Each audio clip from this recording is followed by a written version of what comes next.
Hi, good people. This is Deborah. I hope you're having a beautiful day today. Let me read the disclaimer. All information provided on this channel is for educational purposes only, and this channel does not promote or encourage the misuse of the information. I will use words that are not intended to offend anyone, but rather to describe my point of view and how I see things. I encourage you to always consider your intuition and discernment. The following overview discusses historical acts of violence, dispossession, and forced removal of the original people across the lands now called the United States. Its purpose is to education, remembrance, not condemnation of any group of people living today. This event are part of a public historical record and are shared to honor truth, acknowledge harm, and support healing. Readers are encouraged to approach the subject with empathy, verify sources, and listen to the original voices who continue to carry these histories and traditions forward. Take what resonates with you and what does not resonate with you, put it on the shelf or throw it away. Now, this particular video, I've named it America Stolen from the Original People. The truth behind the rewrite.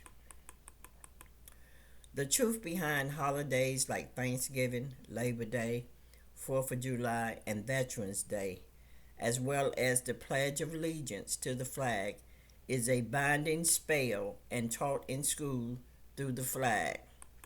Beneath the surface lies a layered history, political, often painful, revealing how these observances reflect both the triumphs and the traumas woven in the fabric of America. The colonists held these feasts to thank God for victory in battle, a thanksgiving for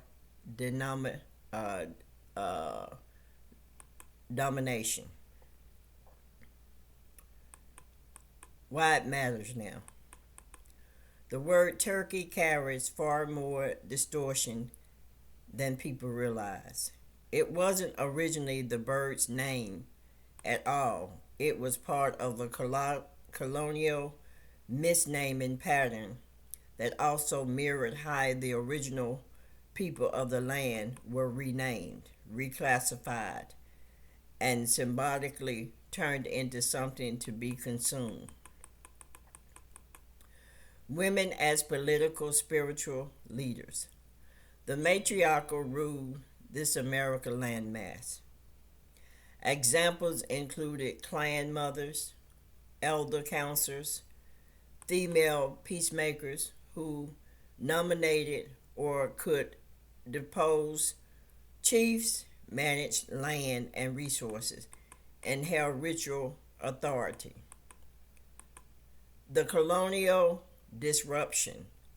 Labor Day, 4th of July, Veteran Day, Thanksgiving, and the Pledge of the Flag were institutionalized by the patriarchal powers to channel collective feelings and legitimize authority, dispossession, exploitation, and militarism. Place name replacement.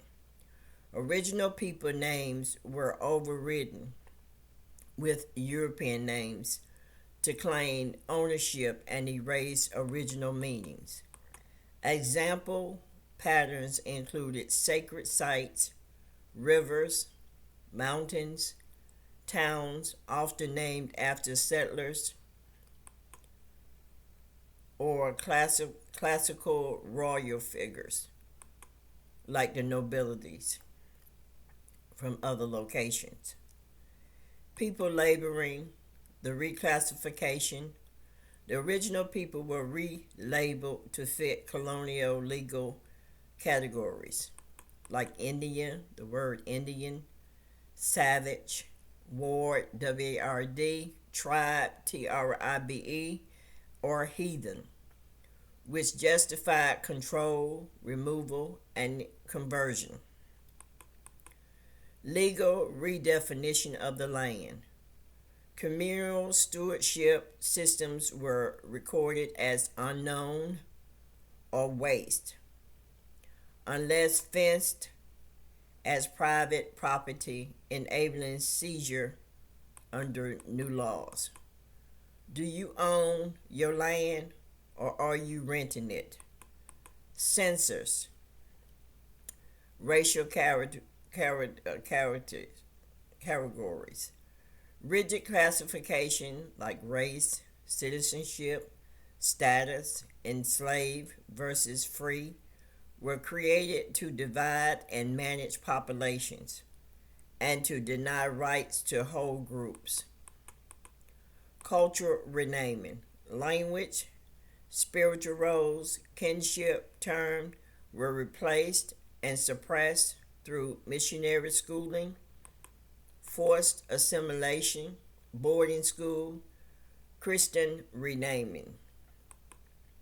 Historic reframing, events were renamed settlement, discovery, pacification to sanctize violence and normalize occupation. The Pledge of Allegiance is a ritual taught to children, repeated daily. It normalizes loyalty to the state and the flag from an early age.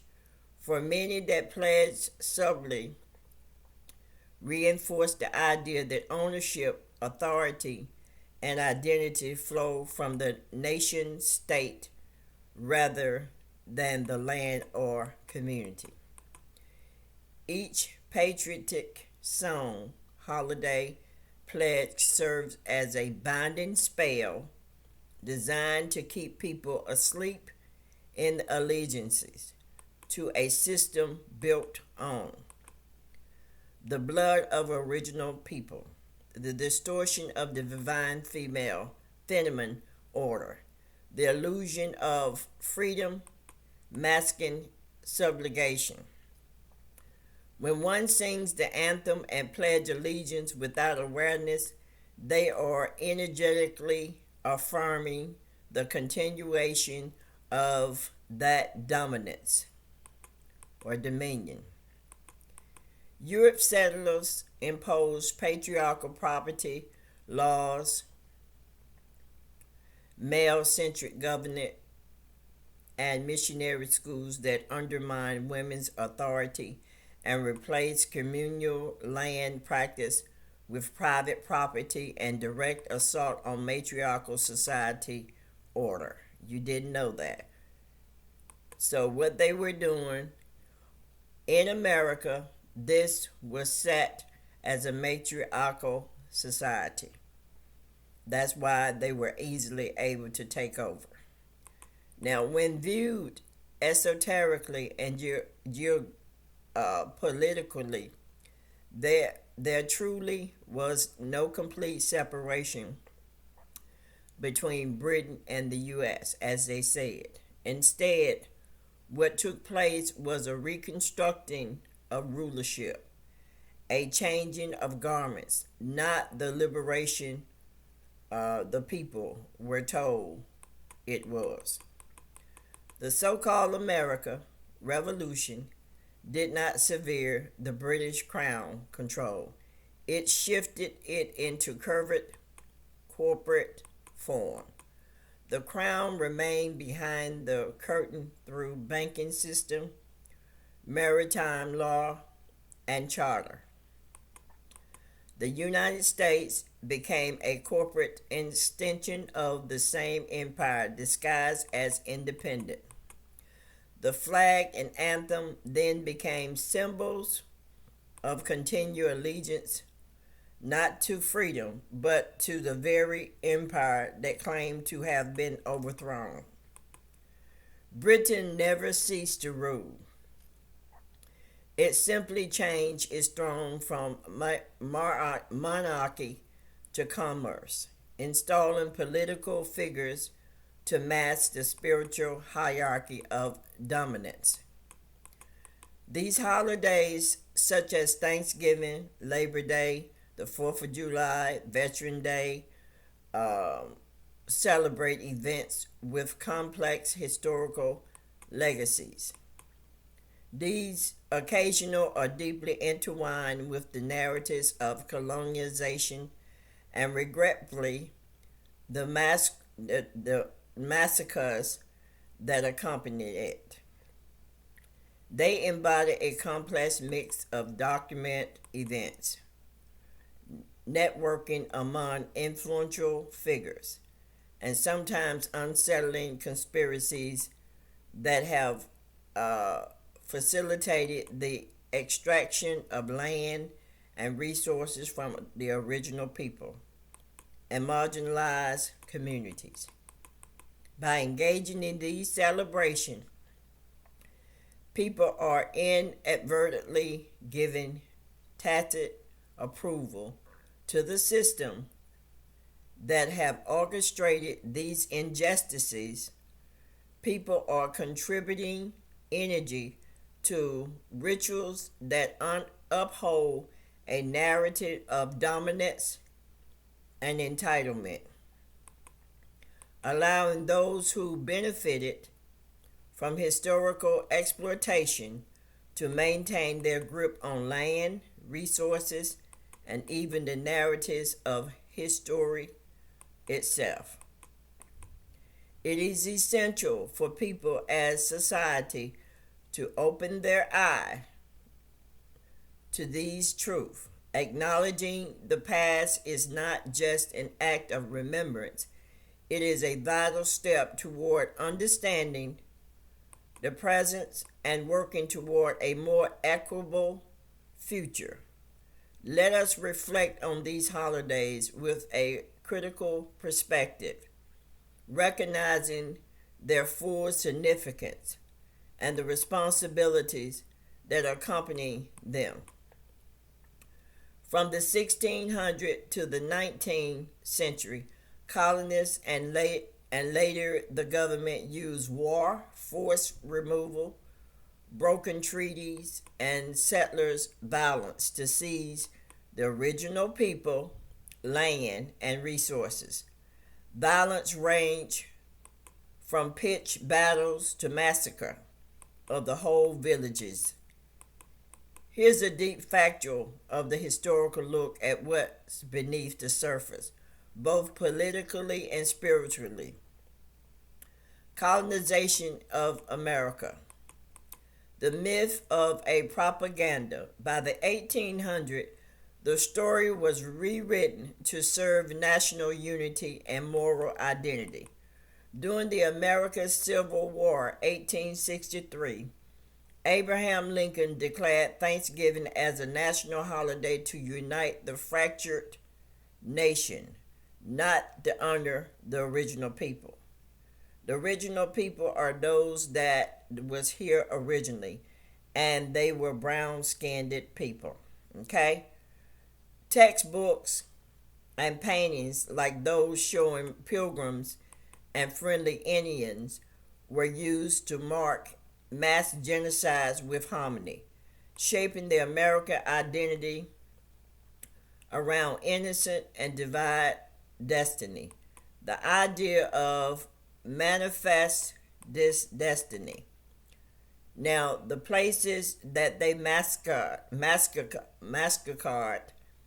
was Massachusetts in 1637, New York between 1643 1664, Pennsylvania 1763 1764, Virginia the 1609 1677, Georgia 1838 1839, Alabama 1813 14, Tennessee, the 1830s, North Carolina, 1830s, South Carolina, 1816, 1858, Missouri, 1800, Kansas, 1800, Oklahoma, 1830, Arkansas, 1830, Mississippi, Louisiana, 1800, Texas, 1836 to 1870, Colorado, 1864, Wyoming, 1863, the Grand Canyon itself, only in Arizona. The largest geographical system spans Arizona, Utah, Nevada, New Mexico, Nebraska, Kansas, and Oklahoma. Now, do understand this is the old world, and do understand that when they tell you they found these artifacts and all that, they're pulling them from the Grand Canyon.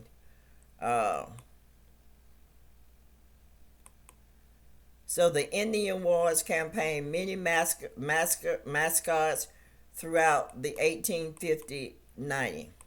South Dakota was in 1890, North Dakota 1864, California, Oregon, and Washington 1850, Arizona, New Mexico 1864. So I brought this to your attention. I want you to know that you're celebrating a day of victory, and the energy is given to those that are still in rulership. So in order to for them to be removed out of ownership, you have to stop giving your energy to this madness. So until the next time, good people, take care.